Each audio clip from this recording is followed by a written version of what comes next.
everybody. Tonight is going to be another one of those fun nights where we kind of do what we want to do because half of our party is gone on vacation or for business trips, and we got our old friend Phil back. So we're kind of giving Phil his due that he's been working hard, working on this new project that he's been at for a little bit, and why he's been gone. So instead, we're going to show off all this amazing stuff that he's been working on. So Thomas Hinchel's Archmage Rises launched on stream or on Steam last week, I believe, right? Right, Phil? That's right. And we wanted to kind of show it all. You know, this is my first time actually touching it more than like 30 seconds. But the cool thing is it has things in there that are going to have questions and choices. So with that, I thought, how about have some fun with this and let's get our audience involved. So anytime a choice comes up, I'm going to ask to put it up in the channel. And when it goes up, if we've got a lot of people in here, I'll build a poll. If it doesn't, we're just going to kind of pick and choose as we see people put stuff in. The first person put something in is what we're going with. Sorry. Let's kick this off. What do you think, Phil? You want to give us kind of a rundown of how this whole thing works? Yeah, so basically, I mean, we're still in early access, so this is only like a small chunk of what the larger game's going to be. We have this huge roadmap of like all this stuff that is going to go into this game.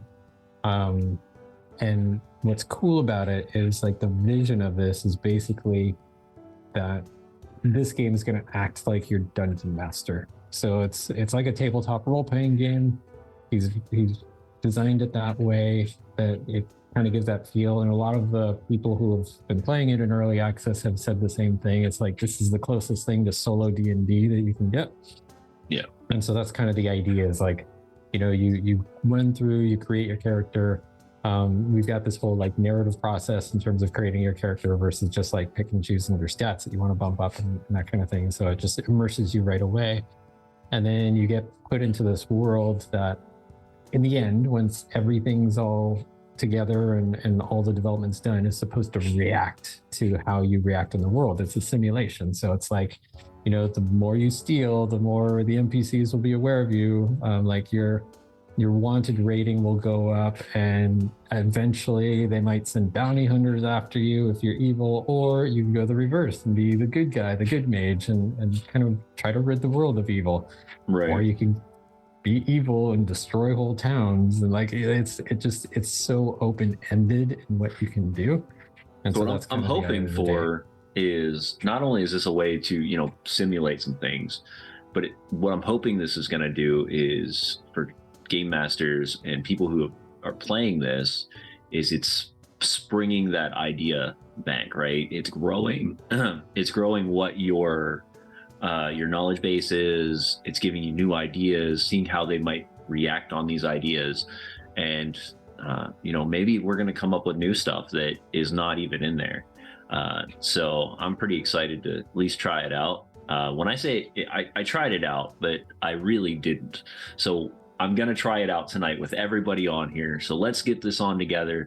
Let's see what we can come up with, and let's create something crazy, because why not? So we're going to start Hessestal era, late 300s, noble houses, Vardos, Miros, or Seymour, Lenderin, Nandun, Jacobrar, and their 6 kingdoms. So we're going to do, should I do the quick character creation, Phil, or should I just start the game? Let's go through the, and before you start, so yeah. This is the world that you've created already, off camera. Normally when people come through this whole process, they can hit the create world and it'll procedurally generate everything from like the history to like all that kind of stuff. The layers, the people, the NPCs, the towns, all gets generated whenever you create a world. It's a pretty cool process. But we could start off with this world that you have, and all right, we can do that, or I can hit new world. Is it worth showing this part off? Yeah, it may as well. It's a cool visual. Like that was something a lot of people have given us feedback that the whole world generation process is pretty gratifying. All right, so yeah, so we're gonna hit this create new world, And the name, great thing is I can literally just hit a button and my names will come up, because for me, naming is the worst thing about it. So I try to come up with crazy names, and 90% of them don't work well. So it'd be great for me to have this, and I would just sit here and use this, and then I plug it into my own world, because that's what I do. But we're just going to hit a bunch of these. There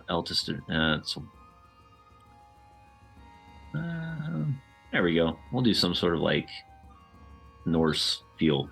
And then we're just going to seed randomly, because why not?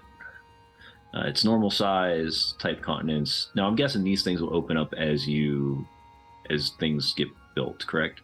Yeah, so in a later version, you'll be able to change the size, whether you want a smaller world, larger world, whether you want it like their typical continents, or if you want it like an island-based world, or it's a lot of travel by sea and all that kind of stuff. So yeah, no, this looks interesting. So we're going to create Valador right here, and it's building everything. So generating, goodness gracious, like 900 years of history right now. That's insane. If you look at these things, it's like, oh, things are being discovered, like towns are being overrun with rats. Yeah, like, Malice sacked by goblins, Green Flower Healer, some miraculous power. I'm trying to read randomly and it's not working.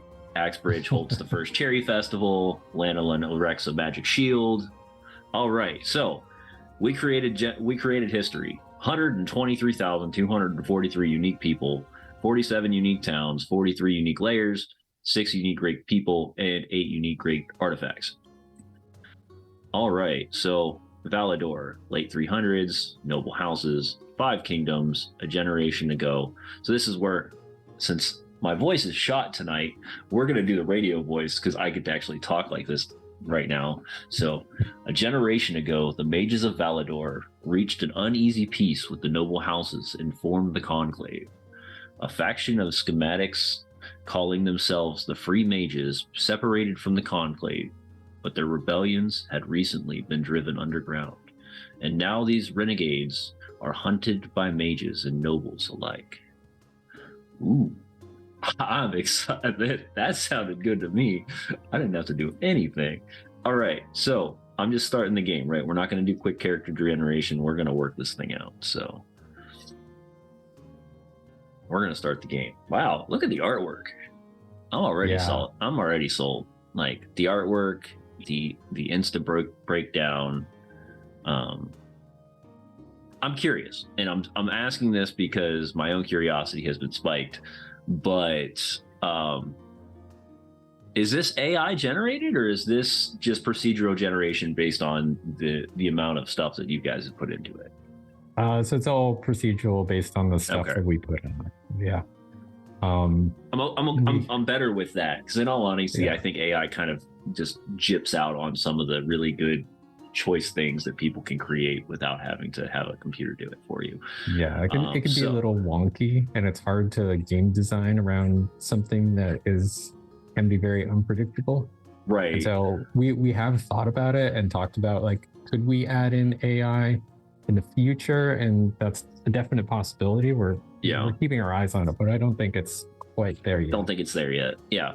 So 346 years ago, the empire fell, brought to ruin by the Ulrich of the Free. Legends speak of other great people, Miranda of Sedmore, the most powerful fire sorceress to ever walk the earth, Donan the Tall, who led a crusade against the orc hordes of the frozen north, Tamalid of Angrith, who brought 5 years of peace to the land of Valador with nothing but his viol and his voice. Wow, we've got a bard that brings peace to the world. Most of the land is ruled by the noble house of Lundarin, faithful followers of Astavard, god of the beauty. Nowhere in the land of Valador will you find more ardent defenders of peace and adversities, of all that is evil and ugly. Opposed to them are the regal lords of the Nandan clan, who trace their ancestry back to Warren himself, and will not rest until they are restored the great Narcedonian Empire of old, no matter how many towns and provinces must be burned to do so. A lesser noble house, the line of Ehessa, rules the waterways of Veilun, content bide their time and grow rich through trade and transport. In a quiet corner of the land lies a peaceful village, ruled by a minor lord of the house of Jacoblaw. War hasn't touched this humble community in centuries, since well before the empire fell. But goblins lurk nearby, often glimpses in the mountains at night. Rumors of giant spiders keep all but the most brave and most foolhardy close to home. It is exactly 1:34 p.m. on August 24th. The village peace is suddenly pierced by a desperate woman's scream. All right. A warm darkness surrounds you. Suddenly, the walls begin to close in. You are being pressed from all sides. Just before it seems like the weight of the world will crush you, it relents. You twist away, seeking peace. It returns. You wriggle and writhe as this irresistible force thrusts you from the sanctuary. Then a deluge of sound crashes over you. Light floods your eyes. The midwife joyfully announces, "It's a healthy baby." What are we doing tonight, people? Boy or girl? First one to throw up in chat gets the answer. It's fun because of the procedural generation, like some of these things are quite humorous. Like it's a splotchy baby, or it's a splotchy baby. All right, are we doing boy or girl here, people? What are we doing, audience? Boy or girl? Going once, going twice, going boy. All right, the boy's name is Thomas. Boy. We're going to go with Thomas today, because we're trying to get through this. The midwife proclaims it's a healthy baby boy named Thomas. As you grow, so do your chores. The life of a peasant is not an easy one. Still, your days are full and your nights are quiet, and your companions are never far away. Who do you spend the most time with? All right, here's a question. Are we spending it with the retired adventurer, the disciple of the written word, a master craftsman, or random people throughout the village? So this is like another one of those procedurally generated things where you might get only maybe only two of these people exist in the town, or there might be usually I get this guy who's like Landred. I forget his name actually, but he's kind of reminds me of like a ranger, and that's the one that I typically pick. The retired adventurer. Well, it's different from Oryward the innkeeper. He's like a woodsman. Okay. This other guy. So I think he actually is a ranger, and he has high, you gain plus to your survival and athletics, which is in the way I play anyway, it's very, very useful. Adventurer. That's what the chat says. We're gonna go with adventurer, of course. All right, so we're gonna go with the retired. We're gonna go with Orward, the innkeeper. Orward left the life of an adventurer behind when he sustained an arrow injury to his knee. Knee! Now you help him. Failed the dex save. Yep. Now you help him in the stable, in the kitchen, and he lives vicariously through travelers' tales of the wide world. So we're going to gain some strength, some handle animals, some brewing, food, travel, and adventures, philosophy, and fashion. Or it says, those say minus, so I'm guessing that means we're going to lack in philosophy and fashion. That's okay. We're going to choose oral. As soon as you were visited by the first sign of magical ability, your poor parents began saving for your future education. Now you're old enough to study to be a mage. These are the 5 tutors they can afford. Who do you choose? Ice Mage, Arcane Mage, Earth Mage, Storm Mage, Fire Mage. All right. I'm gonna count to 5, and if I don't see something pop up, I'm gonna have Phil pick. What are we doing? If anybody doesn't say anything, what are we doing, Phil? I don't know if it's cheating if I say it, because I know. Okay. I know the ways. We have a hidden secret too. Eric, what are we doing? See if Eric's around.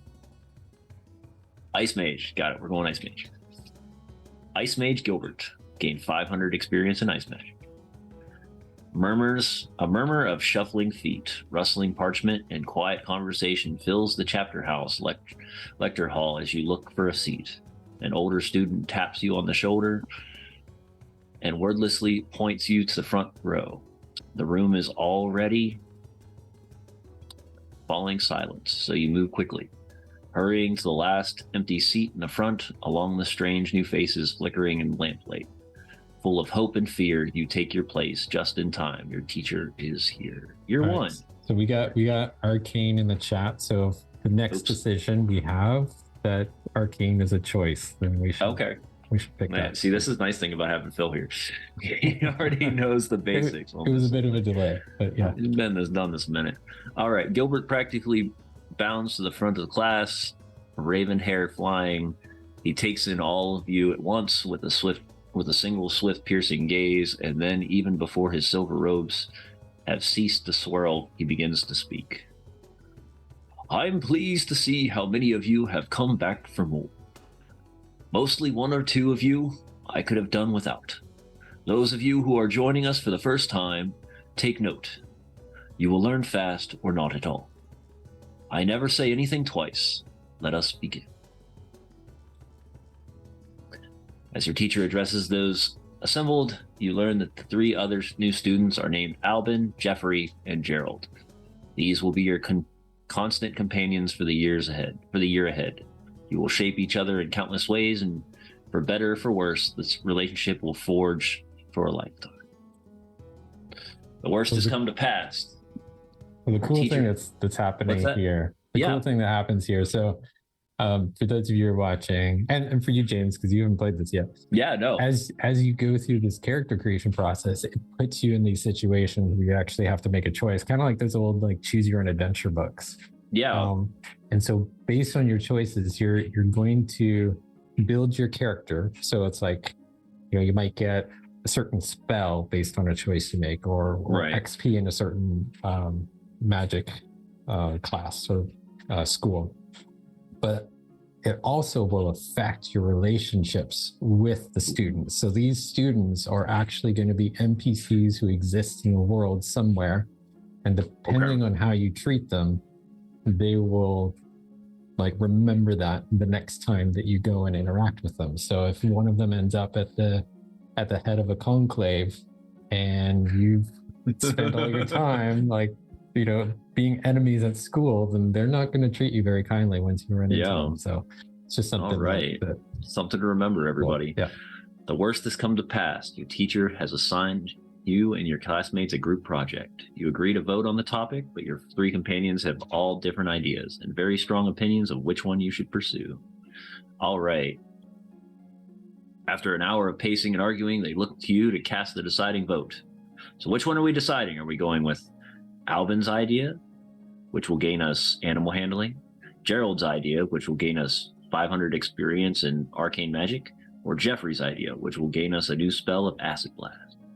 Well, I know the Secret of Gels had said arcane for the last choice, which there was a delay on. So maybe we should pick Gerard's. All right, we'll do Gerard's then. The arcane. All right, so we're going to do Gerard's idea. Albin remains adamant that you chose the wrong topic. He won't reveal his sources, but it seems he has some privileged information about events taking shape in the world and what skills will be needed in the years ahead. Although his convictions give you pause, you remind yourself that regardless of what the future may bring, your most valuable asset will still be a strong friendship. All right, next time we got to look for a spell. That's the next one that's on the list. It's funny, we're playing this game as while the audience is talking, but it's for the next step, even though we don't know what that next step is going to be. It's kind of interesting. While huddled around the peat fire in the chapter house one night in late winter, there's a lull in the conversation. You stare into the flames. Suddenly, in a low voice, Jeffrey reveals that he has learned a powerful spell from a tome that your teacher carelessly left open in the library. The kind of spell you wouldn't be permitted to even read about until well into the apprenticeship with the conclave. No, Chelsea, I'm glad you're here and you're interacting. I know it might be a delay on our end, so I apologize on that. For other people who are here, make sure that you are keeping an eye on this, because we are watching the chat extremely closely as new questions come up. And you can be a part of that as well. If we start getting multiple people involved in the conversation, we will just start choosing based off of that person as they go by. We won't pick the same person twice in a row. So with a furtive glance over his shoulder, he offers to teach it to the rest of you. A hushed and heated debate rages between Albin and Gerald about what should be done, but an hour later they are no closer to the consensus. It seems it will fall on you once again. So, do we learn this new spell? Do we inform the teacher? Or do we try to convince them to abandon the idea? All right, so we heard new spell. So I know, I heard new spell. I'm going to give it a couple seconds. Let this catch up to things. I'm going to move my mouse. That way I can see when it kicks off on the screen. Since I can't hear myself talk, because if I did that, I'd lose my mind. All right, so are we accepting the offer? Are we informing the teacher? Or are we trying to convince them to abandon the plan? So I'm guessing we're going to go with accept the offer. So it looks like that's actually use. So we get fire magic. If we inform the teacher, we learn arcane insight. Insight. She says abandon. Chelsea says abandon the idea. Teamwork is good. All right, so we're trying to convince them to abandon the idea and get some fire magic out of this. You won't betray your friends, but you won't go along with their idea either. By the end of the night, you've persuaded them to forget they had ever heard the spell. Albin's a little upset with us. Gerald's pretty cool with us still. All right, the year-end exam is about to start. All right, everyone has their area of expertise and no one can agree on what to study. So are we just studying with Gerald? Who did we study with at the beginning? Who did we go for at the beginning? I think we went with him in the beginning as well. Maybe. Okay, so if we study with Gerald, we gain 500 experience in storm magic. So we've now gained what? Storm, fire, and ice. And I think we picked arcane at one point too. Yeah, I know. We can learn flame shield, or we can learn ice lance. I think because we were going to try to, we want to be an ice mage based on Eric's decision. I think we should probably go ice lance. What do y'all think? What do you think, Eric? All right, let's do ice lance. I'm going to need some spells because I have a feeling sooner or later a spider's going to try to eat my face. So you spend your last 3 days reviewing with Albin. You still don't know what will exactly be on the exam, but at least you can spend time productively. Ultimately, what you have learned is more important than your exact score, and you remember in 10 years, as long as you pass. Tell Jeffrey is unhappy about this situation. He accuses you of breaking a prior agreement the two of you had to study together. Of course he did. Familiar sounds wash over you as you rejoin your classmates in a dim lecture hall. You sharpen your quill and you begin the test. The autumn. It takes you several months to realize that Albin is dangerously poor. The signs were there all along, but you were too intent on your studies to notice. Reusing old parchment, scavenging feathers from the barnyard rather than buying new quills, never joining you at the inn, but all too soon, not even the voluminous robes you all wear can hide how thin he has become. We gotta feed Albin. He sounds like he needs some food. Concerned, you inquire about his health. He reluctantly admits that it took every last coin he and his extended family possessed to pay for his tuition. He immediately swears you to secrecy. No matter how bad it gets, the other students can't know about his poverty. All right, here we come down to being, are we good? Are we bad? Are we neutral? What are we doing here? So are we sharing what we have with Albin? Are we revealing his plight to others? Or do we steal what he needs from the chapter house? Are we thieves? Are we helpful? Are we, rats? What are we going to do? What do you think, Phil? Your choice this time. Oh, I mean, the chaotic good in me says to share. Share what we have. That's what Chelsea agrees. says. Chelsea says the same thing. All right. Ignoring his objections, you insist on sharing your meager rations of bread, meat, and ale, and you even slip a clean sheet of parchment into his satchel from time to time. He is touched by your kindness and respect and repays you by teaching you a new skill. Eventually, the other students start to catch on, but only Gerald seems annoyed by the special treatment. I don't know what we got out of that, but I didn't pay attention to that crap. All right. You and the others are deeply in the library. This is winter time. As the four of you hesitate, he collapses into the chair. There's blood on him. Oh, hold on. I got to read all this, apparently. Jesus.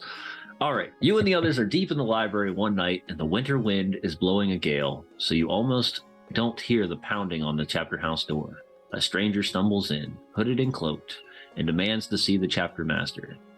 He's an agent of the conclave, he says, with sensitive information that must be delivered to the garden immediately. As the four of you hesitate, he collapses into the chair. There's blood on his cloak. Okay, let the story begin. All right. So, like Jeffrey, you are not ready to trust the stranger, and we will gain 500 experience in arcane magic. You and Albin let the stranger into your teacher's study, and will gain scholarship. Or you help Gerald see to the stranger's wounds, and will gain lightning bolt. What are we doing? Eric.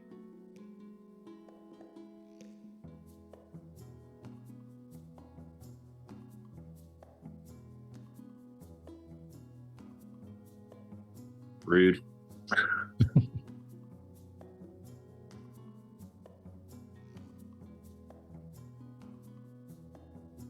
Charles says to see to his wounds.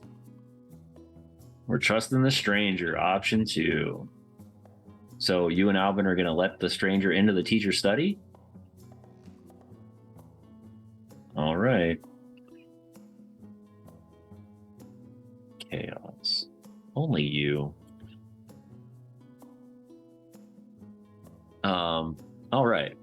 So the others object, but you and Albin believe the stranger's story and find yourselves burning with curiosity to know more. By the time your teacher arrives, the stranger has vanished. You are sworn to secrecy, and the matter is never spoken of again. And once again, read the top, read the bottom, don't read the middle, and now I'm already confused. All right, so the others object, especially Gerald. But you and Albin believe the stranger's story and find yourselves burning with curiosity to know more. And so you bring him into the teacher's study to wait while you score this chapter house for herbs and bandages. You tend to his wounds, which are curious, and then send word to your teacher to come at once. By the time he's there, the chapter has vanished. Or the stranger has vanished. You sworn to secrecy. All right. You're not sure how it happened. You were just stopping by your teacher's study to ask a question about the morning's lesson. But the door swung open of its own accord when you knocked, and there upon the desk in the empty room was a piece of parchment titled Examination Questions. You take a breath and ponder the opportunity before you. Oh, snap. It wouldn't be cheating exactly. You'd still have to learn everything on the exam. But with the door left open like that, the other students have probably already seen the questions, so you wouldn't even be gaining any unfair advantage. Unless this is part of the test. Maybe these are decoy questions. Maybe Edarin himself is testing you. You have a second to make your decision, but no matter what you do, you know someone is going to be angry. Ooh. All right. Chelsea, I'm going to need your help with this one. Glance at the questions, swear to pass them on to Gerald. Look at the questions so you can share them with Jeffrey, or Albin would disapprove. Turn the paper over and leave. I'm going to wait on your answer on this one. This one seems like it could be a very important one. I kind of like not looking to see what the experience, what I'm going to gain out of it is right away as well. Yeah, and not like look at it and kind of yeah, because I'm gonna look at it. Yeah, exactly. Then I'm min-maxing. I don't really want to min-max this. I want to play around with the story. So it's kind of fun that way to just go with what you would do as a character versus trying to min-max the character, and also see like who you end up Turn building the paper relationships with. over. So we're going to be the nice one. We're going to gain some ice magic. All right. You're so busy studying that week that you forget all about the incident until the morning of the exam when you're waiting to be called into the teacher's study one by one. You tell Albin what happened. Unfortunately, Gerald overhears you, and the rest of the day seems about a breath away from strangling you from passing up the opportunity of a lifetime. All right. You chose a seat in the back of the lecture hall, send a first-year student down to the front row, and settle in for your third and final year of schooling. I should not be trusted with this choice. One dreary wet autumn evening, while holed up in your tiny room, deep in the treaties of the fall of Narcedon and the rise of the new Valak nobility, there's a knock at your door. You sigh. This assignment must be handed in tomorrow, and you already have a long night of frantic scribbling before you. You throw your quill down and go to the door. It's Jeffrey, hair wild, rings under his eyes, sheaf of parchment in his hand. He begs for help on his own trees. Are we teaching Jeffrey a lesson? Are we helping him? Or are we telling him to go ask Gerald instead? Eric, you're up.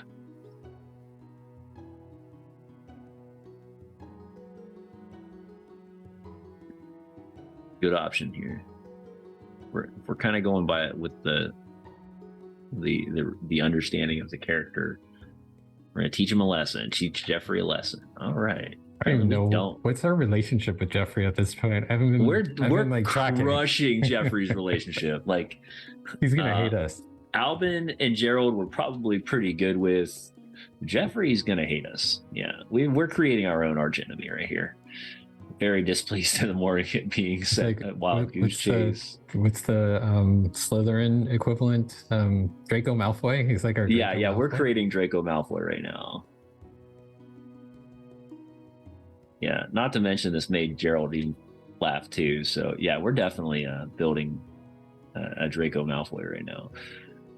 Jared is probably our what's his name? Ron Weasley. Hello. Yeah, he's our Ron Weasley. Yeah, we're playing Archmage Rises. So if you're sticking around, Alisnor, get ready because we're going to start asking questions and just type them up in the channel, and you can help us create the characters as we build them. Since you did walk in, Phil, while I'm going through this a little bit, if you want to kind of give him a rundown of what this is exactly, and then we'll jump into Winter. Yeah, so Archmage Rises is basically it's a computer game. Some people have called it like the closest thing to solo D&D. It's a RPG that you can play. You play as a mage who's gone through school and then just left into the simulation world. I mean, it's not simulation world in the game, but the game itself is a simulation where everything you do affects the rest of the world. We're still in pretty early development and we're in early access on Steam right now. There's a ton more that's going to get added into this with deeper interactions with NPCs and kingdoms and nobles and crime and justice systems and all that stuff. But yeah, you can get a little taste of where we're at so far. Yes. So I think we're on what? Year 3? Year 3 of our mage school. So yeah. So when you typically create a character in RPGs, you just either design their look and feel and pick their scores or whatever. So instead of doing that, we're writing his history right now. It's like a narrative, choose your own adventure type of experience, and based on the choices you make, you affect the relationships with these 3 people who will become NPCs in the world and will actually, your relationship will be affected. Yeah, right now we are creating a Draco character. Yeah. We're right now creating a Draco Malfoy, real bad. So all 3 come from well-respected families of mages, and you know that no matter where you go, it will be a very valuable experience. Unfortunately, Eve, the journey is now upon you. It's time to break your word to 2 of your classmates. All right, so for Alisnor, since you're brand new here, at least to tonight, you're not brand new, but you're brand new tonight. Kind of a breakdown. We've kind of made good friends with Gerald and Albin. We've kind of completely just shat on Jeffrey most of the night. Who are we going to go hang out with, apparently? So are we hanging out with Gerald, Albin, or Jeffrey?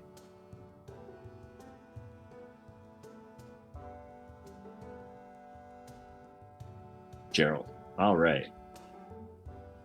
Now we're gaining some earth magic. Man, we're going to be the mage of the century because I've got magic on everything. All sorts of magic. Albin is disappointed with your last minute refusal. Do we have storm magic? Did we get that? Because I know we got like arcane, fire, ice, and earth now. And I just don't know if we have storm. I don't think we have storm yet. I think it's the one we're missing. All right. So Albin is disappointed at the last minute refusal. Jeffrey is deeply insulted. I don't understand why. We don't like each other anyways. You had no idea that the prospect of your visit meant so much.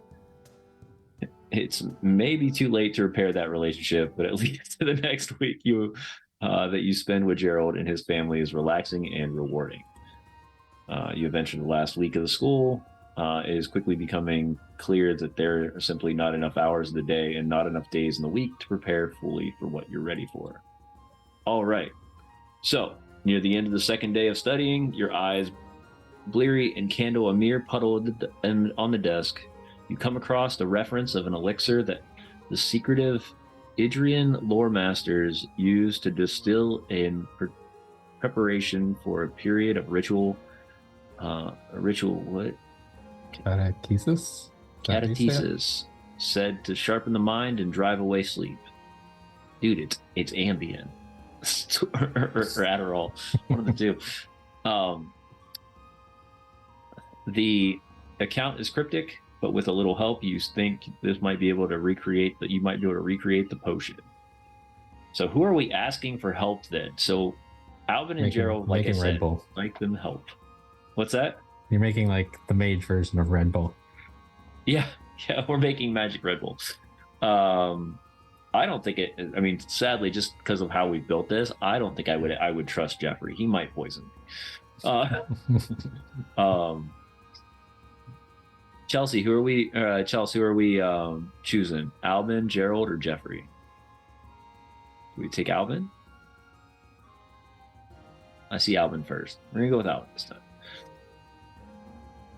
Albin agrees to help you brew the potion, and you're glad that he did because he takes one look at your notes and tells you to abandon the project. He warns you that these fabled elixirs to clarity are notoriously difficult to render and have killed many unsuspected young scholars over the centuries.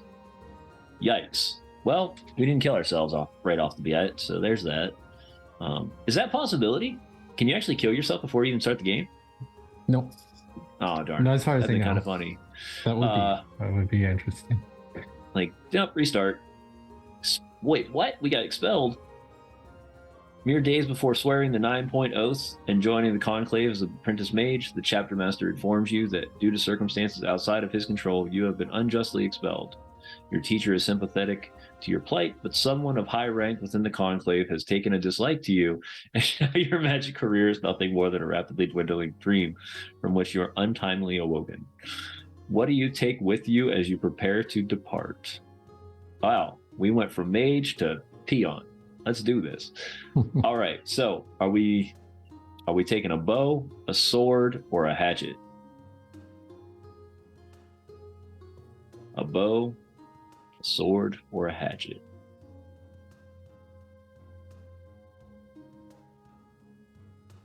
Bow or sword? Eric, which one? Bow or sword? Go down with the bow. We're going with the bow. All right, so we're taking a bow, a wood axe, a roll of bandages, a caltrip, a single caltrip, and 200 gold. Got 200 gold. See that? All right. Supplied with only what you can beg from your friends, you leave the chapter house behind and enter the cold adult world at the untested age of 16, an inexperienced, impoverished, illegitimate mage. With a ton of magic.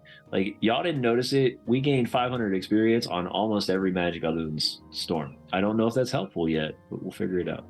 Standing outside of a town, you choose to enter a town when you are close to it. All right. This is the log of important events that have happened to you. You may click to expand to see more. I can't click anything yet. All right. These tutorials can be turned on and off, found by pressing escape. Okay. Right, so now you should be able to click it. This? Yeah. All right. See the history. So we have learned Fireball, gained Weapon, gained Scholarships, gained Athletics, learned Ice Lance, gained Handling, gained more Strength, moved to the Grasslands, arrived at Grasslands, and gained a whole bunch of seat. Oh no, we did. We literally gained +10 in all magics. We are a well-rounded magician. All right. So before you go into the town, let's see what your friends think of you. Your friends.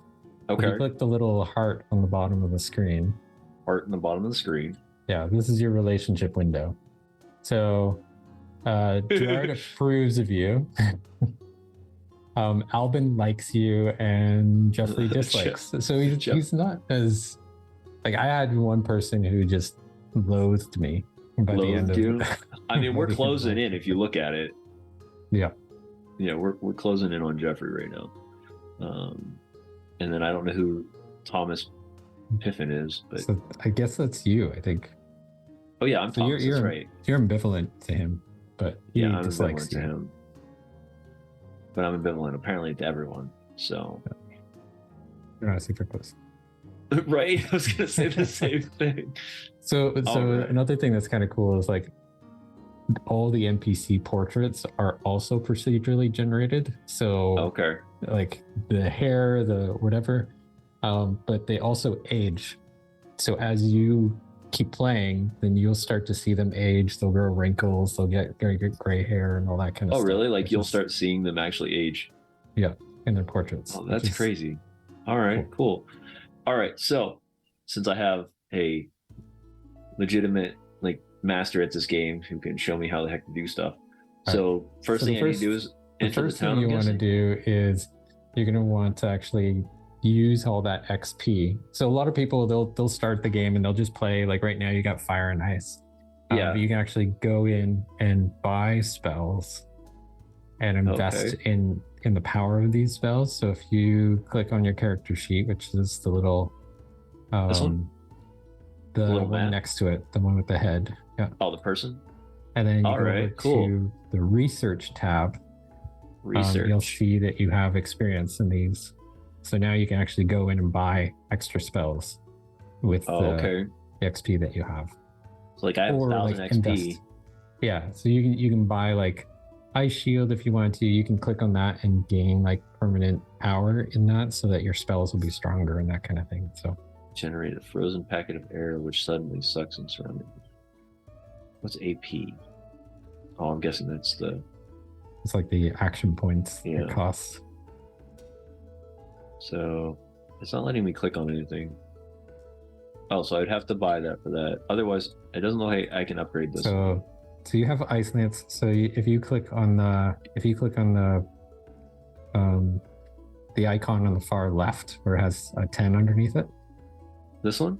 If you click on that, then you can spend your XP to make your ice spells stronger. Ah, okay. Yeah. So we trying to be an ice mage apparently, because that's what we got most of our experience. Although we do have fire mage and arcane. Everybody loves magic missile, so let's snag some magic missile, and then we'll. So I'm guessing this is I just burn this because I have 1,000 XP on that. Where's arcane insight? This motivates the motives of others, past and present, pour into your mind like a waterfall. Arcane shield, shooting bow, protect shield, magic missile. Oh, did I download that? I bought Daggerball. Oops. That's kind of cool.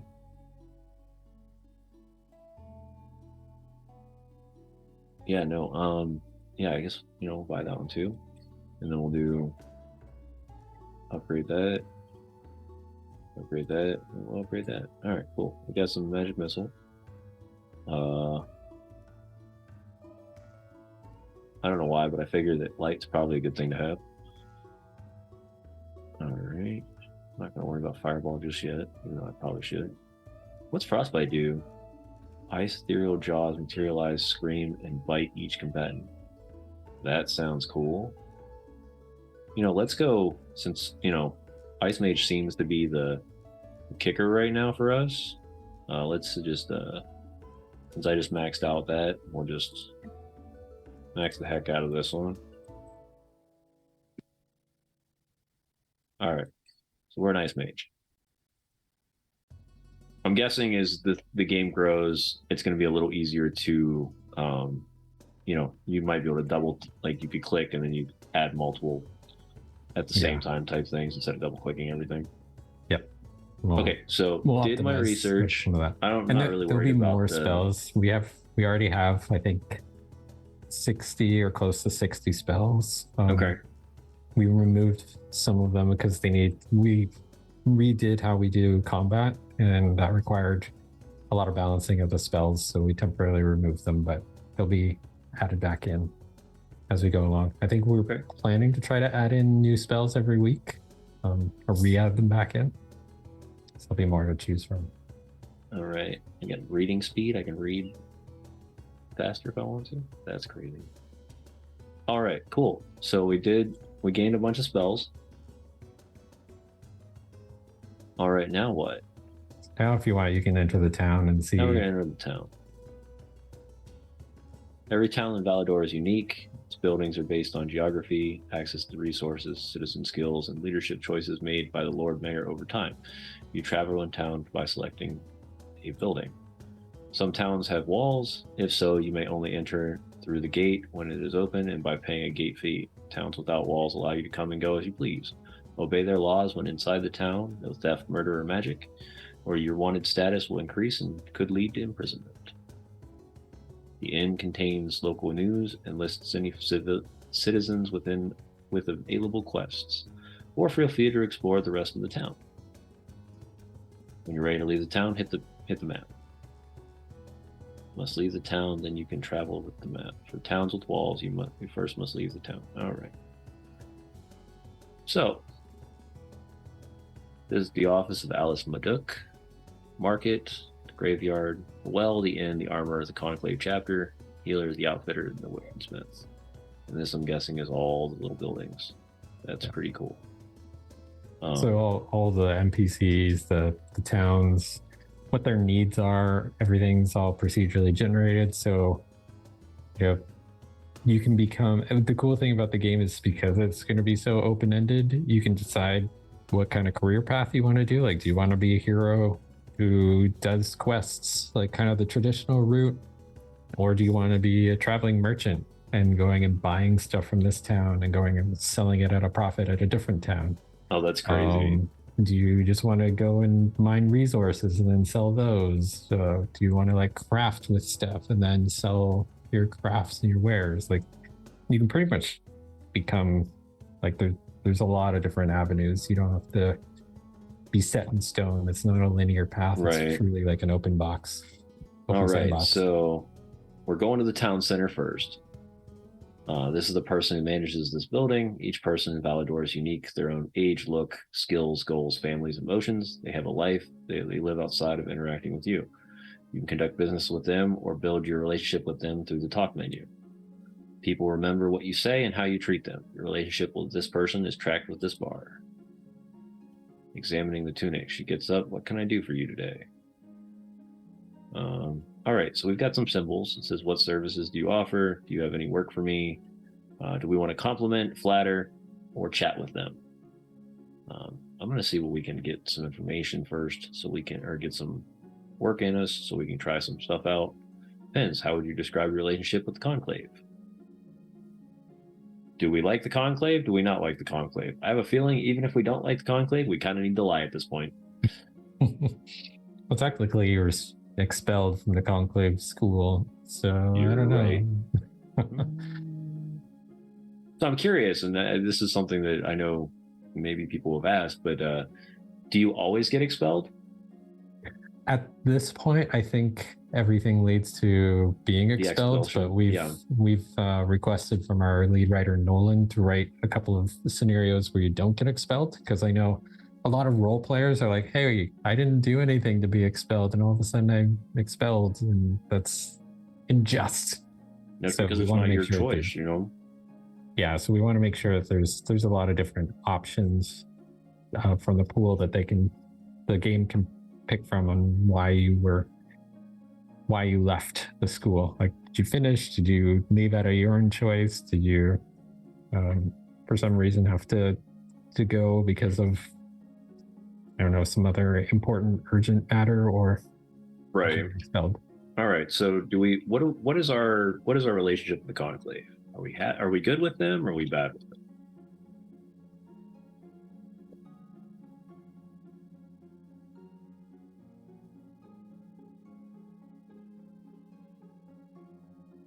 I don't know who's floating around. Let's see if we can get some more people. You're in here and you're listening. Just throw some ideas out. And we get to the age. All right.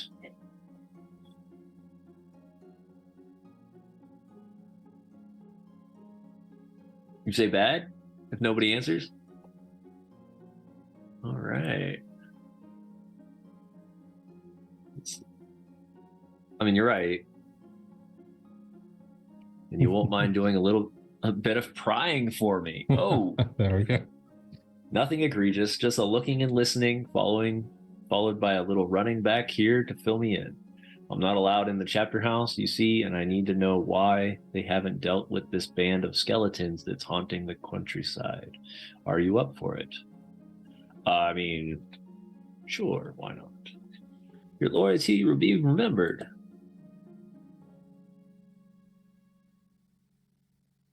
Here's the task. Pay a visit to the local chapter house and ask the maid in charge what's being done about the skeleton warriors. An innocent enough question, listen closely, bring me back some useful information about what the Conclave is up to, and you'll be rewarded. My friends outside the Conclave know some very interesting spells. You have 4 weeks. All right. We want to talk to this lady anymore? Or are we going to move on and try to see what we can come up with over at the Conclave?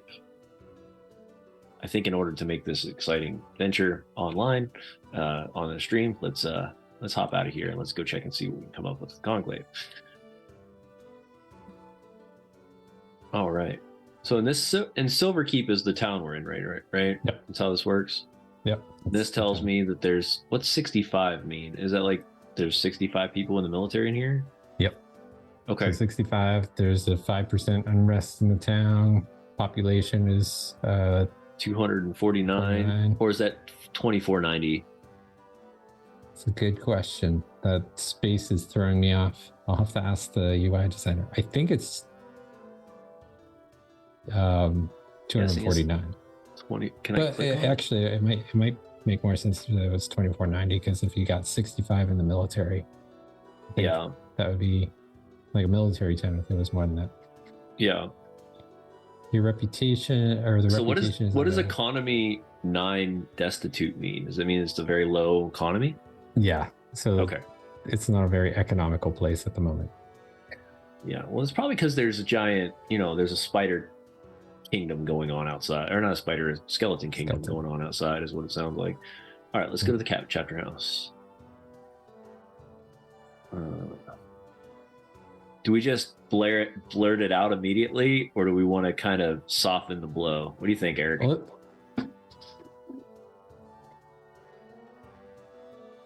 Do we chat first, or do we maybe butter them up to flatter them? Yeah, let's flatter them a little bit. Yeah. Boom! Oh, is that 19 baby? Yep. Do you notice the relationship? The relationship went up. So if you check the relationship meter, that's how much they like you. And you can also see like overall. So the meter on the left hand side is the overall, like how you're. Yeah. So they're kind of indifferent to you right now. But if you look at the green status on the top and you mouse over that, then that'll give you an idea of how they're feeling to you right at this moment. All right. So they're pretty warm to you. They're warmed up to us. So now we're going to ask about this.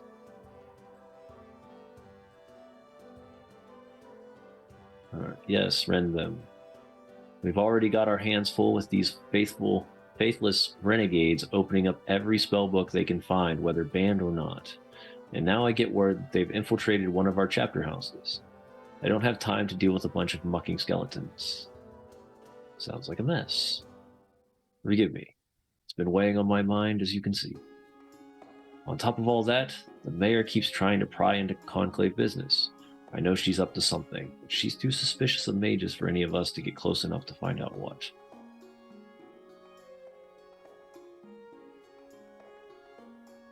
All right, do we I can tell you a bit, or do we want to be unbelievable?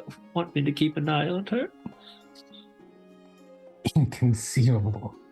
Inconceivable. What are we thinking? I know Chelsea from the last one said be sneaky, so I don't know if we can we apply that here? We could apply that. I mean, we could do unbelievable. Want me to keep an eye on her? Kind of play the double agent right now. Mm-hmm. Yeah. Let's go for it. You're welcome to try. That would let me focus on locating this local circle of renegades. Maybe if you offer to take care of those skeletons, she'd take you into her confidence. All right. Now we'll bounce back to the town center.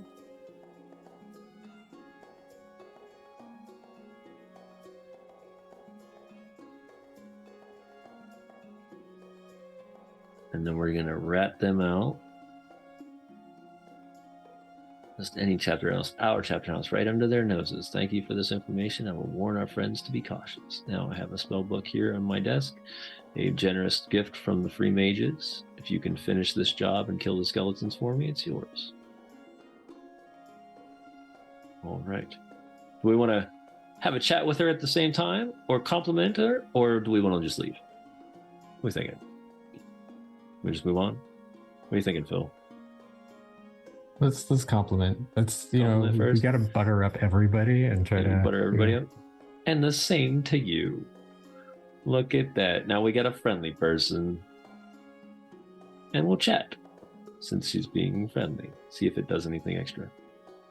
Ooh, well said, well said. All right, fine. At this point, I'm bored. She hasn't given me the information. She's just like, this was a fun conversation. All right. So, interesting question. I think they said that, I'm guessing it's the graveyard. Oh, interesting. So the weaponsmith is out. Can you mouse over the weaponsmith and see if they went out of business? Currently closed.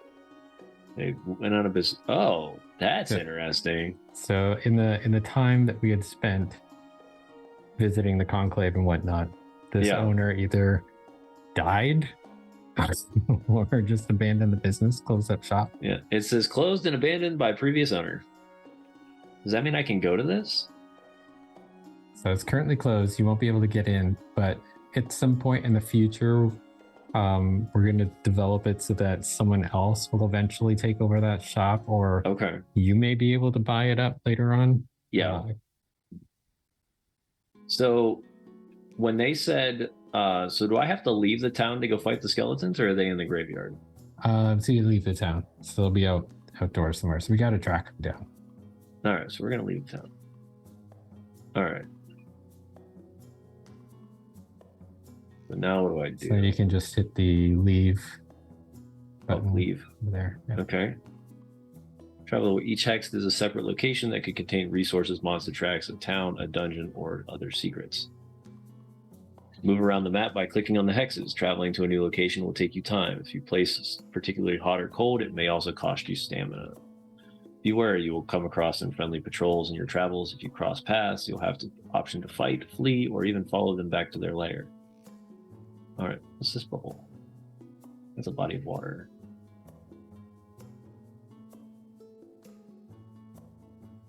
So nothing was explained on exactly where this place is, if I'm not mistaken. All right. They just said outside of town, right? Yeah. So you're gonna have to try to hunt for these skeletons. So if you move over to another hex. Okay. You see it says unexplored. If you see that text, then that means that there's resources there that you can find. Okay. And then sometimes if you... Do I just click on it again? Yep. So if you click on it again. It contains special resources or interactions with, depending on what features are hidden within. Explored represents your familiarity with the place. Exploration allows you to discover what is contained with the goal of beating your previous score. If there is anything that can be discovered, and a resource entry will be listed with an exploration skill check number to reveal it. Resources can be harvested, providing you with the right tool. Fish requires fishing rod. Metal requires a pickaxe. Harvesting requires a skill check. It takes time. All right. You can see there's 3 resources. Yeah. And there's certain skill checks. These ones? That you need to make. Yeah. So if you make those DC. So I just explore? Yeah. So you can see here it's going to cost 8 hours and 20 stamina. Got some grain.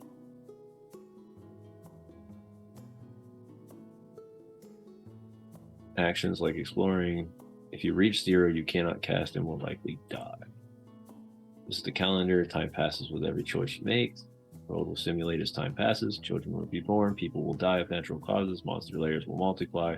Seasons will pass. You'll eventually die of old age. Every decision matters. Oh shit. All right. Survival skill improved to 1. Succeeded. You spent the day of exploring. All right. So we got, what does that say? Mud marrow? Mud marrow. Oh, we don't have a fishing pole. So I would have to explore again. And roll higher to see what other resources are there. All right.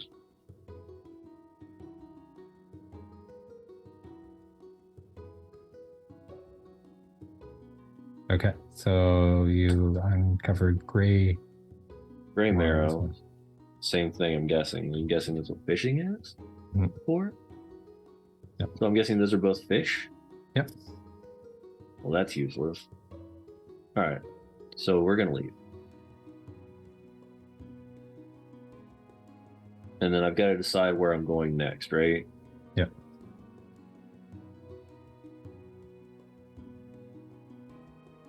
So as you walk around, if you see something that says you see some tracks, that means that they're monster tracks. Then you can start trying to track what's there.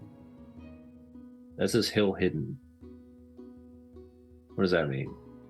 So you can't see it from where you're at right now, but you can travel down that way. Oh, okay. But if it says unexplored, but it doesn't say monster tracks, it's fine? Yeah. We just keep moving? Yeah. Okay, so now there's a little thing that said you spot some tracks. So now if you go into the hex, then it'll give you a chance to sponsor tracks. So the one that you're on right now, yeah, you spot some tracks on. So if you click into it, the monster tracks here. Tracks are left by monsters as they wander the world. The higher the density, the more frequency the monster passes here, and therefore is easier to follow to their lair. You only get one chance to read tracks. If you fail, you'll have to wait until the monster lays more tracks. Over time, they're destroyed by weather. This is intense stuff. All right. You got a DC check of 15, survival.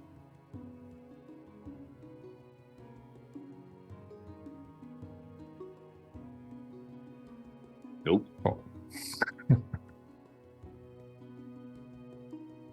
That was useless. What was that yellow? What was that orange thing? Or the yellow? All right, spot some tracks. Still a 15. There we go. There you go. What do we find? So many goblins tracks lead off to the south. Is that what it said? Hey, Heroes of Evermore. How are you? Heroes of Evermore. Dude, this is great. Yeah. We're playing single player D&D. It's kind of nifty. Yeah. So we're not really. So you can choose, like, do you want to go and find the goblins, or do you want to like keep going on the hunt for some skeletons? I really want to go. I mean, we chose the skeletons. I mean, I don't mind going after goblins. I don't know. What's chat want to do? We want to go after goblins, or do we want to go find the skeletons? You tell me. Goblins or skeletons? I got magic for days, so. And we got to use up some of those ice spells. Yeah, I got tons of ice spells. We doing goblins, skeletons, goblins, skeletons. Type it in the chat. First person type gets the answer.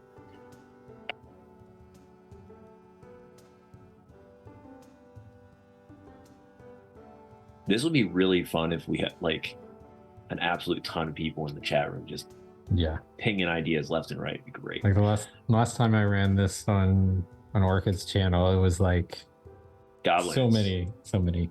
All right, let's go to the guns. So we're gonna go south. We're gonna go south.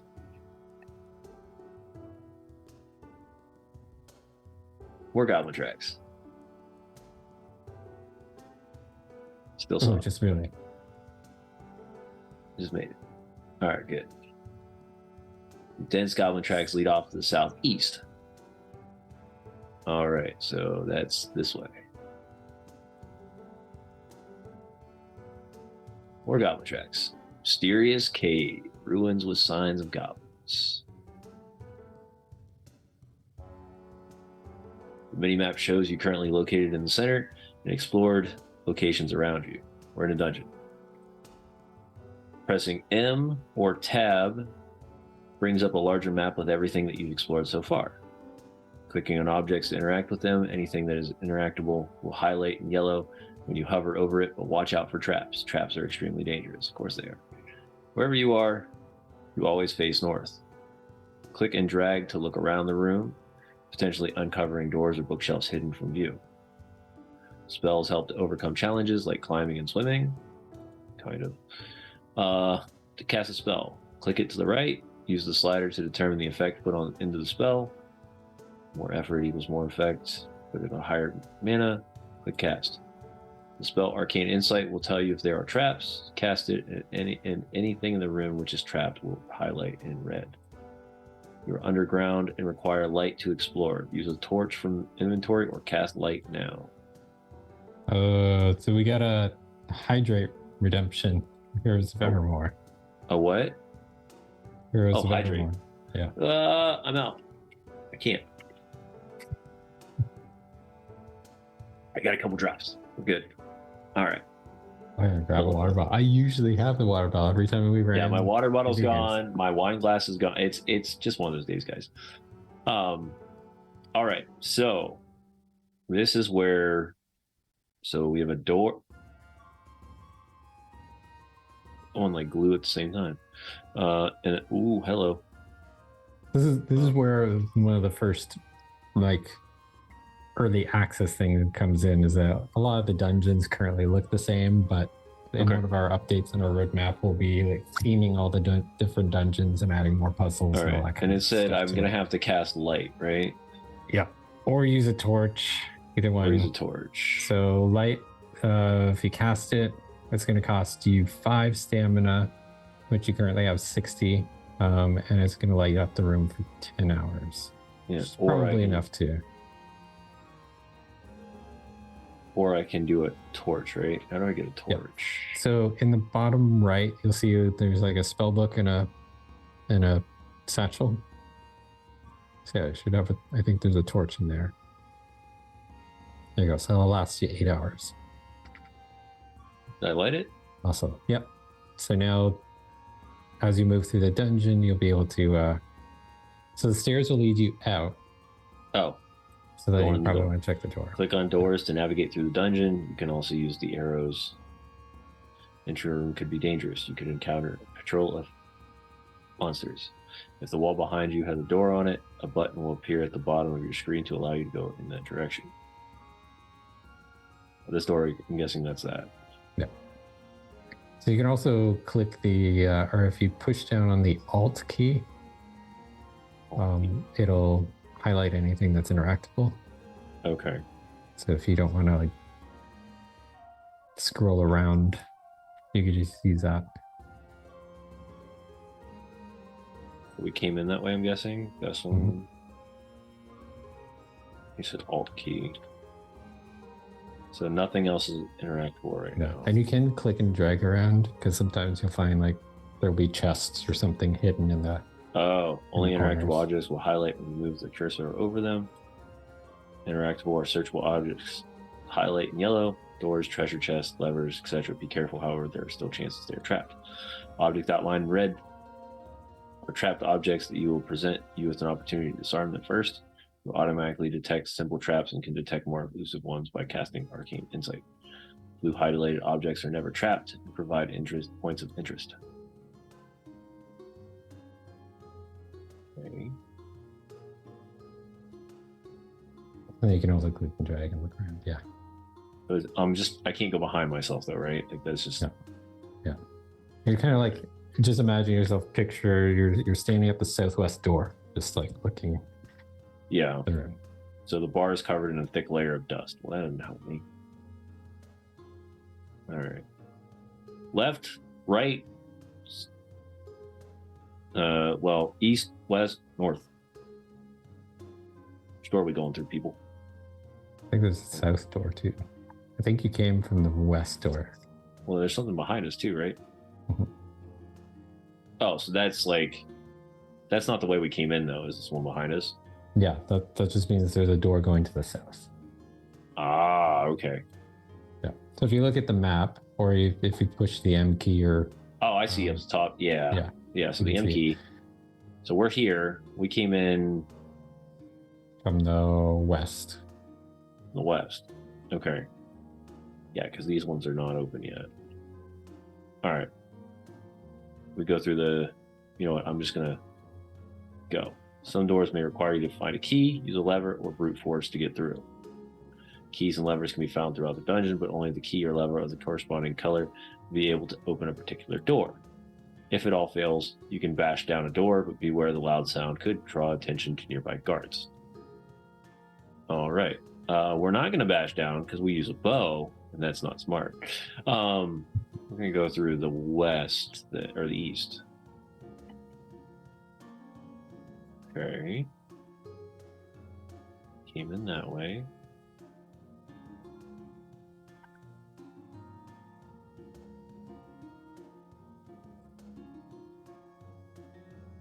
That looks like it's going to come and attack me. We're going north. Goblins were waiting for you. How did I get them ambushed? How did you know I was here? I haven't done anything. Buttheads. The goal of combat is to survive. This is a permadeath game. If you die, you must start over. You are weak. Your spells are strong. Use a shield spell to protect you from damage. If enemies hit you, you may break bones or lose the use of limbs. Yikes! Each combat round, you gain action points to spend. These are gray buttons, blocks at the bottom of your corner. Spells vary in the number of action points they take. Each combat round, you gain ARA to spend. At the same way you spend, you gain action points. They sit above the action points. Spells take various amounts of ARA to cast. Click it on the right. If unlocked, use the slider to determine the effort to put the spell. Click location. There are two forms of armor. Both act as a protective health barrier. Okay. You can also attack with a weapon. If you have no weapon, you can use your fist. Finally, you have two other actions, pass and run. Passing will end your turn, but save your action points to the later turn. Run allows you to escape battles that are too hard. Caltrops or invisibility improves your ability to run. All right, we'll get a Timberwolf. These are kind of cool looking. A Scavenger. A table. A chair. Yeah. Chair. Graphics to come. Yep, graphics to come. We're learning, people. And a Scavenger. All right, so because we have Phil here, he's going to walk me through how the hell to do this thing. All right, so. Okay. So right now you've got 8 kind of aura or mana and 8 action points. Yep. You've got 3 enemies. They're each gonna get a chance to attack you in the initiative order. You got top of the initiative right now. Yep. So I need to cast my shield probably is the first option. Yeah, because they might tear through your. So I got my shield on. So you popped up a shield. So you've got 65. Is that 65? I think. Yep. Physical armor 65. Which should protect you from most of their attacks. These guys, right? And now you've got. You don't have a whole lot of mana left, but some of those might not cost that much mana. So you can take a look. If it's kind of not really grayed out but dulled out, then like it's going to cost too much. Yeah. So it Fireball. looks like I can magic missile or daggerfall. Yeah.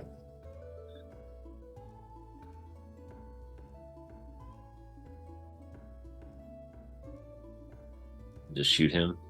Yeah. So if you look, you can see how much they're. Another part of the strategy here is picking the right spells for the right enemy. So if you look, like that guy's got 16 physical armor, 32 magical. So you're better off going with physical against him. This person has 0 magical and 10 physical. So that's kind of negligible difference. And then so then your spells will do either physical or magical damage. And so you want to kind of pick the ones. So if you click on it, it'll say it does physical damage. So this will pretty much just knock out either. So it'll knock out his shield. Yeah. He's got 40 health. He's got 32. I have a feeling if I'm gonna have to knock out. I don't know. I don't know what their damage is that we did. That was cool. Yeah. So it took out his physical armor and then 12 HP. Mm-hmm. So now you've got 2 action points left, which doesn't give you a whole lot of options with your spells. And then I don't know what your bow. You can go into your character sheet and equip your bow and just see how much that does. So if you drag that over to your fist, there you go. And then do I need to equip the quiver or anything, or is that automatic? Yeah, it's automatic. Okay. All right, and then there. It's 3 AP. 3 AP. So you don't have enough AP for that. So you want to probably pass your turn. Okay. That's this one. Nope. No. Focus. That one. Pass turn. All right. And then you get out. Or you can close your character Close, sheet. please.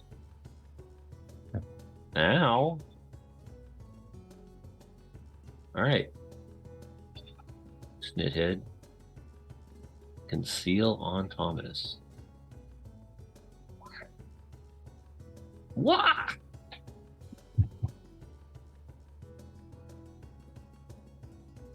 New round.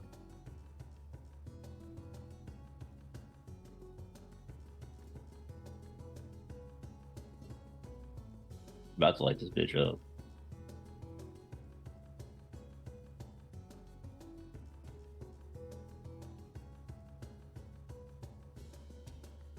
I can't do it, can I?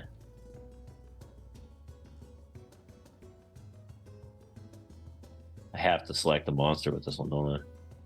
Yeah, that's one thing that I'm hoping to change this Fireball week. bug.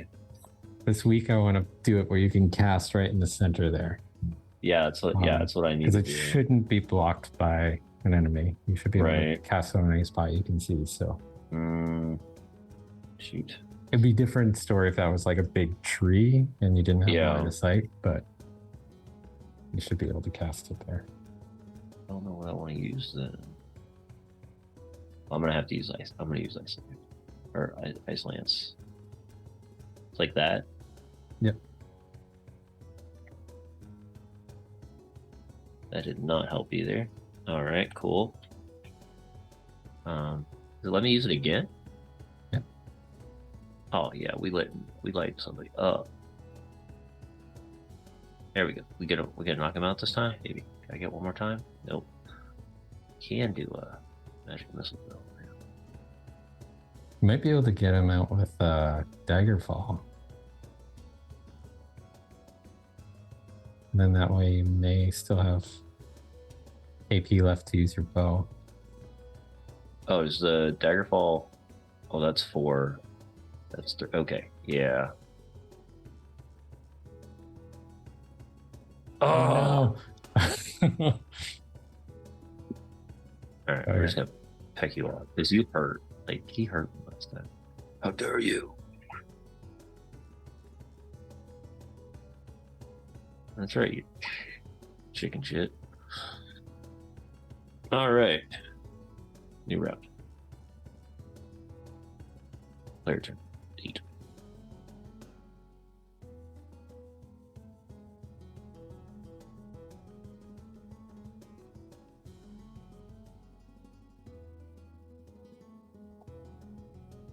Oh. It does say physical damage.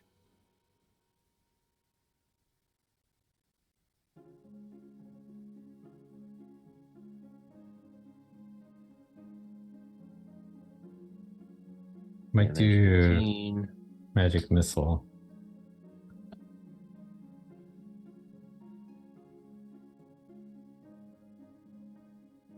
There we go.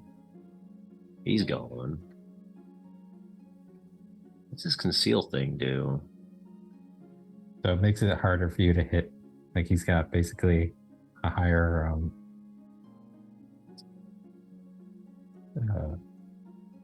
what do you call it? Man, my brain's gone dead.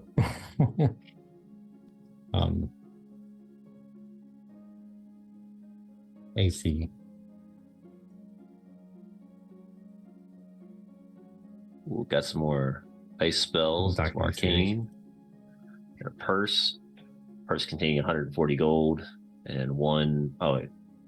All right, cool. All right, so we took out the dude in here. There's a table. There's a bookshelf. And there's a door.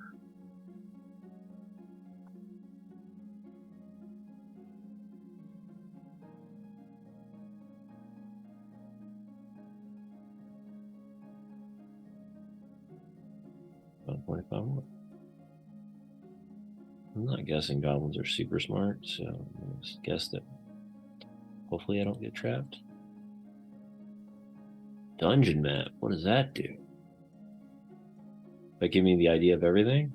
Mm-hmm.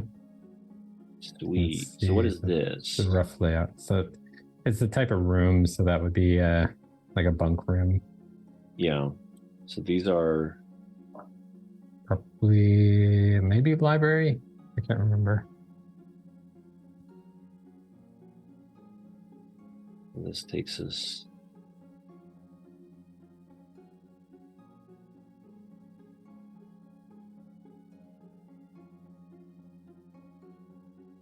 Dodge? Let's go for dodge. That's a no. That's going to hurt.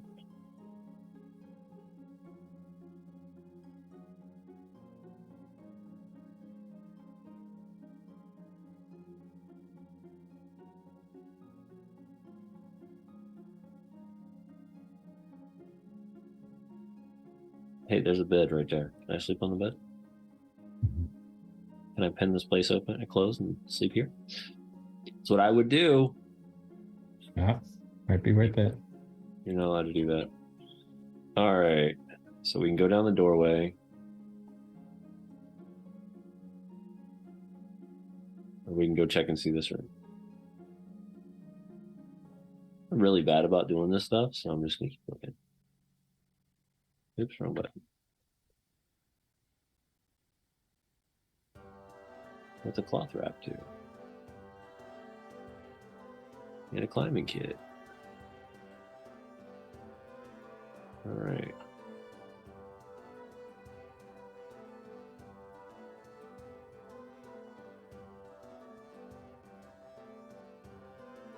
All right, let's back out a little bit.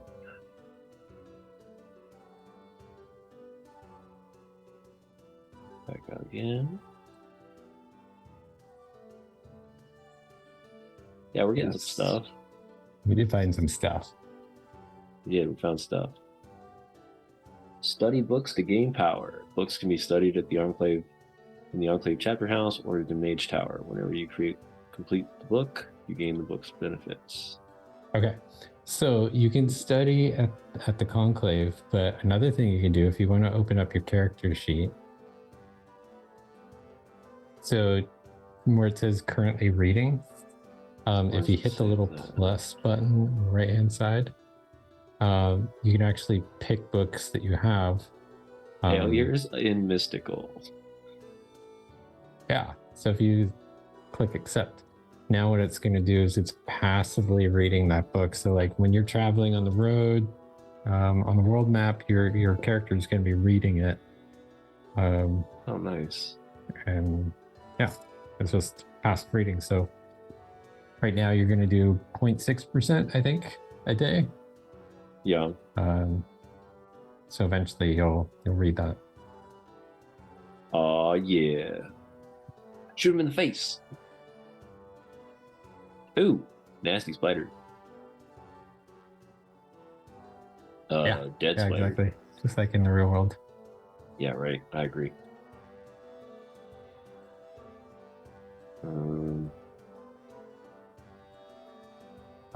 It's not gonna matter really. I'm just gonna kill this darn thing. I don't like the fact that there's a spider there. Goodbye. How dare you? It's a spider. You need to die. And you're letting me shoot you again? Booyah! Hey. Did I not hit it? You pick magic missile. Yeah. Yeah, it's apparently hiding behind a table. Apparently. But you should be able to hit him with Daggerfall. Daggerfall won't get blocked by objects, which is why it's one of my favorite spells. You can blow up the table and whatever else with the fireball too.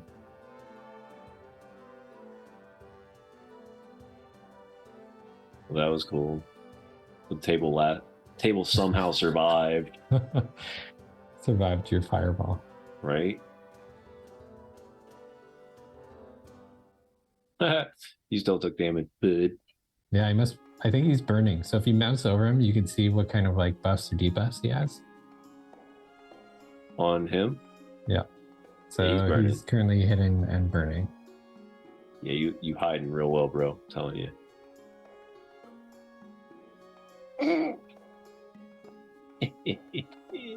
Makes me laugh. All right, so let me alt this and see what else I can find in here. Anything? Nothing. All right, I'm going in this way. Ooh. What was a lot of stuff in here? Lots of stuff. Pickaxe. Plate helm. Plate helm. Scarlet key. Boom! Got our key, baby. You're looking for that. Got a key. We should probably put that helm on too. Yeah, I probably should do that since let's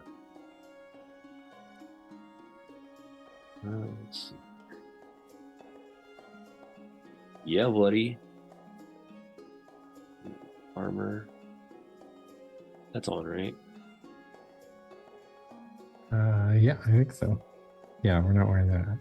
Although that wrap must be like, it only gives 15 physical, no magical. Yeah.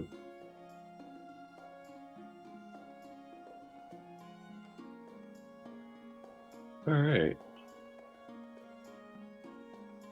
So now we need to.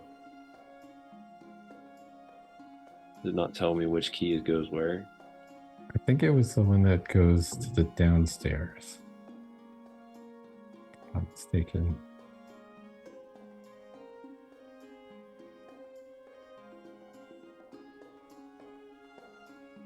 That's one key. Ow!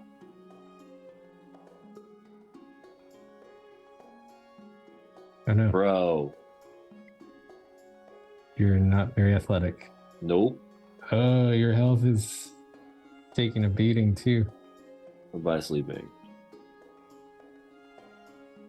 Gonna open the door now. Just went through the pain. I don't have anything to heal myself, do I? I don't think so, but do you have alcohol? Do I have what? Alcohol. Maybe that way. Oh, you have a bandage. I do have bandages. That did not help. Yeah. Well, that's not helpful. Well. Remove some of your stress. What's that? It removes some stress. Yeah. Didn't actually heal you, but you're not worrying about bleeding all over the place anymore. What's that? Ooh, that looks like something I could use. I got L. Oh, there you go. Now you can drink yourself happy. Yeah, that's not gonna help me. It was funny. Somebody said that Got more they ale. kept drinking alcohol and then they woke up one morning with brain damage. The character actually had brain damage. This ain't good. Oh, that's like perfect. Perfect for a nice ice lance. Yes, it would. Sadly, I don't think I have it. I don't have the ability to use it right now. Yeah, you don't have enough aura.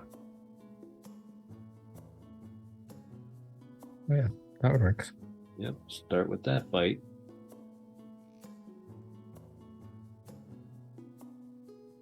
Oh, all right. Fine, be that way.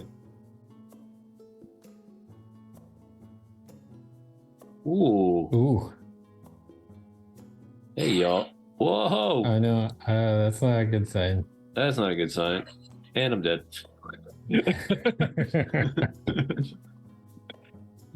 Well. You are dead. I'm dead. Inviting guests to your funeral. Yeah. So this is where, like, depending on how you did with your relationships and all that stuff, then you might see a different ending. Even on this, guys. Well, in the next screen, so you'll see, like, right now you weren't very well known, so you're being buried in a mass grave. Oh wow! And then it gives you a little story on what happens in your funeral. The last corpse slides into the pit beside you. The clerk makes a half-hearted attempt to read the ritual words by the light of the grave digger's flickering lantern. More bodies follow, and soon the only evidence that you ever existed has disappeared beneath the crude bundles of rope and rough cloth. Before the first shovelful of dirt descends, you have already been forgotten. Dang. Well, that was eventful. That's a ruthless game. Dang. All right. And we're back at the beginning. So for people who have just started watching, I died. Yeah. So the first one is like tough, and then as you get through it, then you start to understand a little bit more on how to play and like what to do to fight different monsters. It is like that was a tough. Like those timber wolves are pretty tough. Yeah. And it probably would have been a little easier if I would have went after the skeletons first, but oh well. And you had like lower health to begin with anyway, so yeah, it was a tricky situation. But I mean, one of the things that I found useful, at least in the early days of being a mage, is having a sword, because some of the swords do pretty decent damage. Like, like I think I found one that did. There was one sword I found that did 36 damage, and another one that did like 44. And so, whenever you get wolves or something, or some of the armored skeletons that come up that close into melee range, then you just clean them up with the I wasn't expecting to die that fast, but I'm not going to jump into a whole nother game for this. At this point, though, if anybody's got questions to fill and kind of pick your brain a little bit. So, like, we didn't see much of the game, I'm guaranteeing. There's a lot to the game. What are some, like, really cool features that you've noticed in the game so far?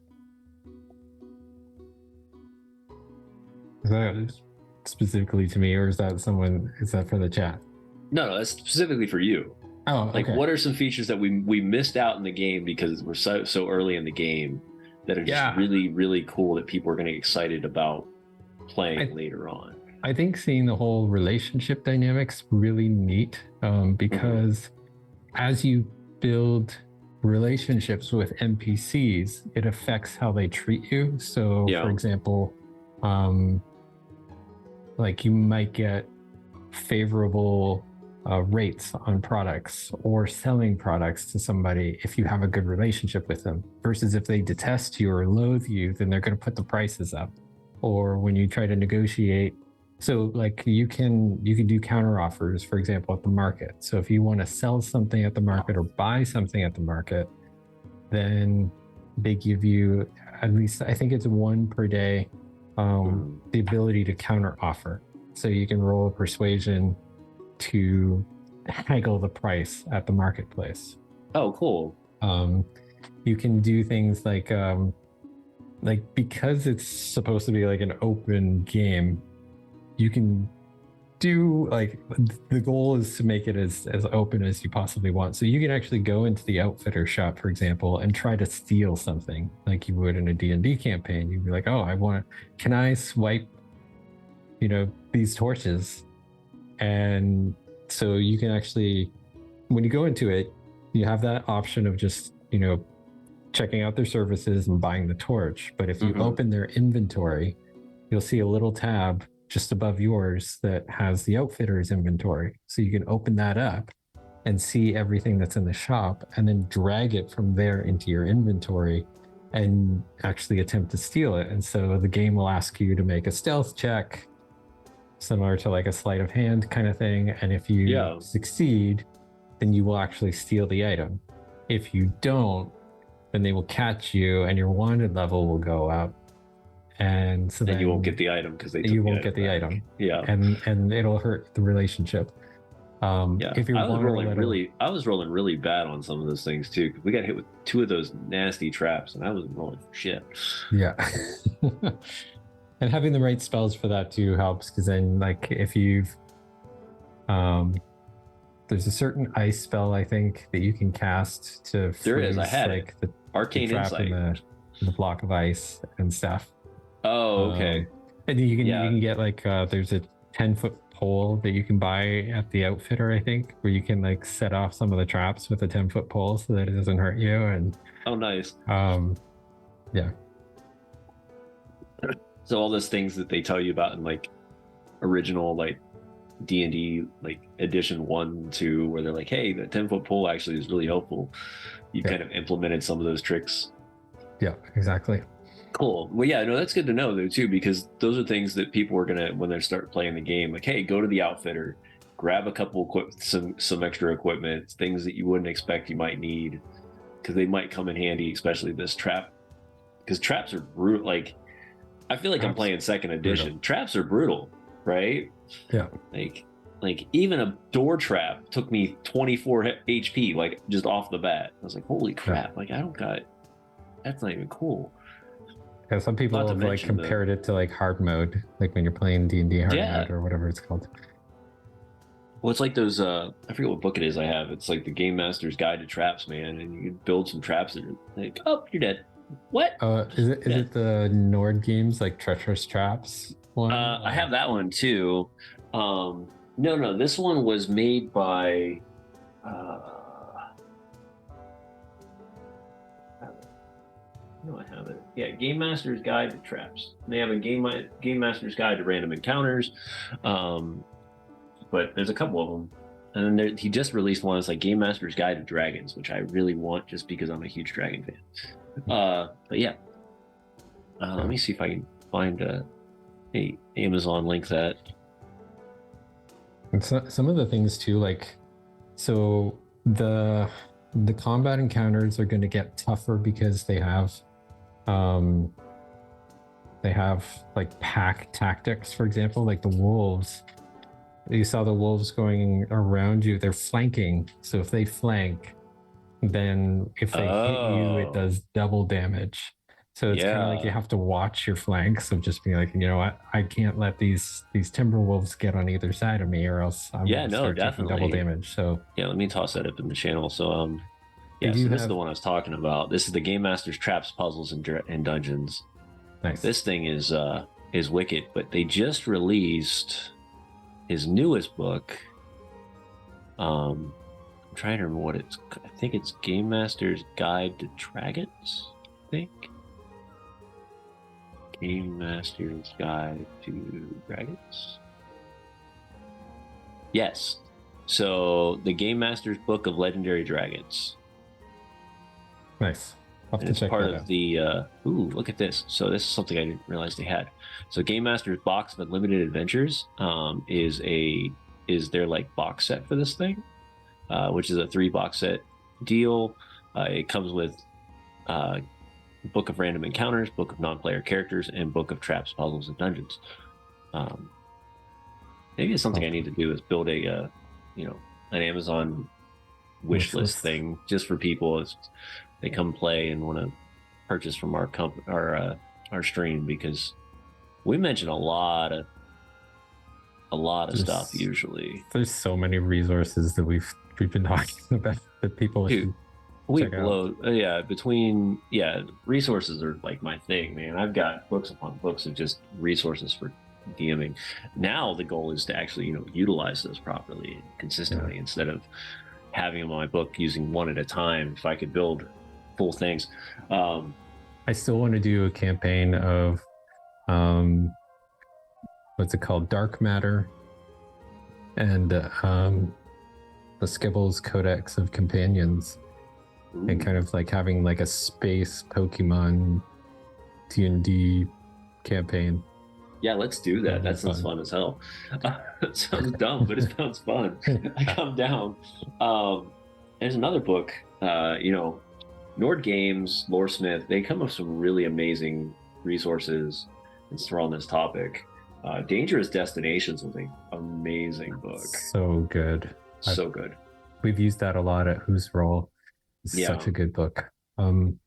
So I was curious if Chels, I think you and I have talked about this. Have you read The Monsters Know What They're Doing? Yeah, I have both. Yeah. And I need to get their third one. If you read that, Chels, but it's such a good book to really understand how monsters work. And then there's another one out there that's kind of similar to that, but it teaches you how players work, and it's really good as well.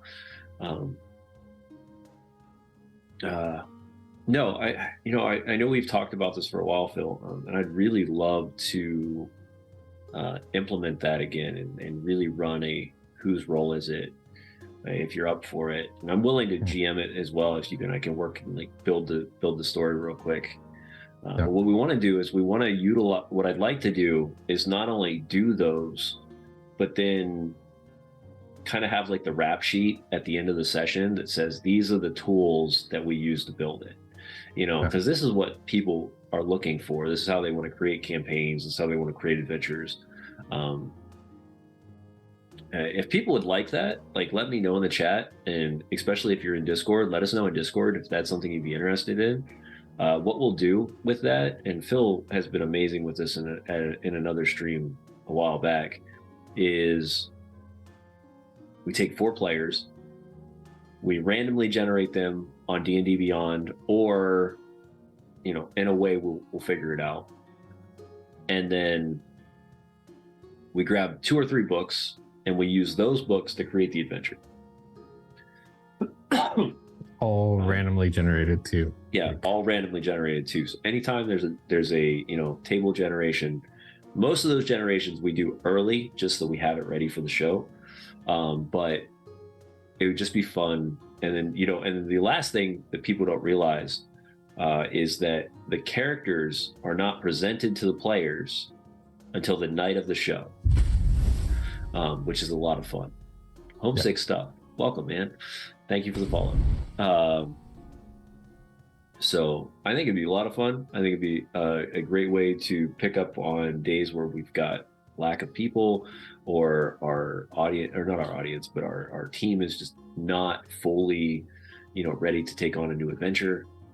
We're really hoping to get a new adventure started here in the next month, but life is busy right now, and one-shots are probably our safest option.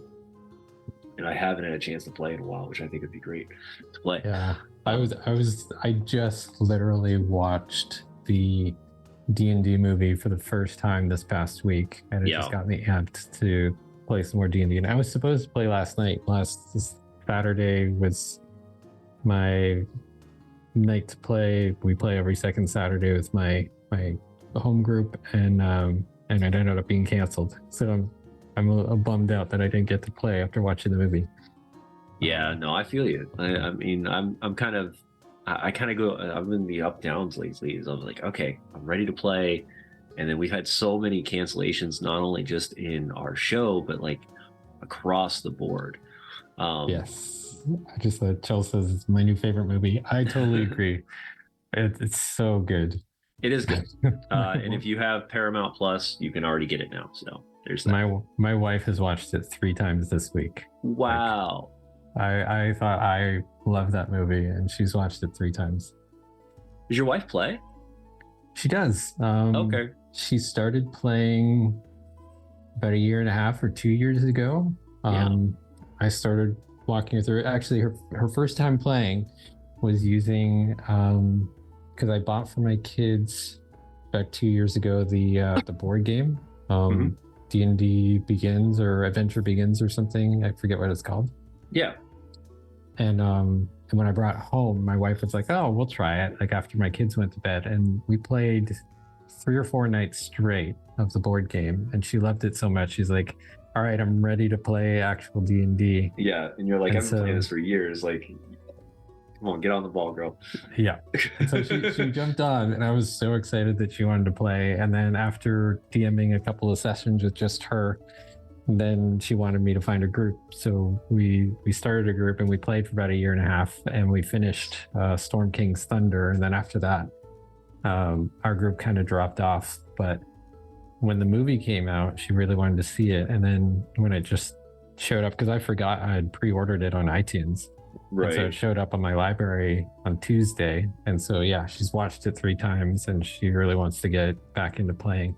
Awesome. So, well, we've got room for actors. So yeah, just come and hang out with us on stream. So it'll be definitely welcome. But thanks, Phil. This, it's crazy, and I know a lot of people don't really know the relationship that Phil and I and how this whole thing connected. But once again, I go back to the fact that the community of Dungeons and Dragons, the community of TTRPGs, has just been amazing for me specifically, but for so many people. I think we talked about this on Tavern Talks 2 years ago when we were on the show the first time, where if it wasn't for Gen Con 2021 maybe 2021 2 years ago. Yeah, so 2021 met Phil the first time. He was working with Last Game Board at the time. One of my amazing mentors, people I look up to in the D&D community, Jason Azevedo, asked me to come down, hang out with him, talk to him for a little bit, and he introduced me to Phil. And I've been talking with Phil consistently ever since, and he's almost daily. You and I, yeah. He's been an amazing friend, developed, and it's so cool to meet up every year at Gen Con and catch up. But like I said, it's just weird. If it wasn't for those specific occurrences, we probably never would have met up and connected the same way we did. Because if he wouldn't have introduced me to Last Game Board, most likely I would have walked past Last Game Board, looked at it for 2 seconds, and kept moving. Where I was fully introduced to the program, Phil was, gracious enough to help me get into the program as part of our stream. I have one now. I think it's awesome. It's an awesome product. They continue to upgrade it, monthly. But one of my favorite things about that whole experience was the fact that I get to make an amazing new friend and would partner in this crazy streams that we do. So I just continue to look forward to that, and kind of as a thank you, I wanted to make sure that we showed off your newest project here, which Archmage Rises. I wasn't expecting to die 2 seconds into the game, I felt like, but the lore piece of this is so deep just off the beginning, which I thought was incredible. So I will say, make sure if you're gonna start the game, the first time you play the game, make sure you put together 30 minutes at least of your time to burn through that first lore piece of it. No. And I suggest you don't have to do it this way, but try not to look at what you're gaining from the skills. I think it's an interesting piece because you're basing it off of the actual requirements of the story rather than what you're gaining from the story, which I think is an interesting idea. I was curious though, are those answers pretty much similar no matter what, like every time you go through, or do the experience and stuff like that kind of change?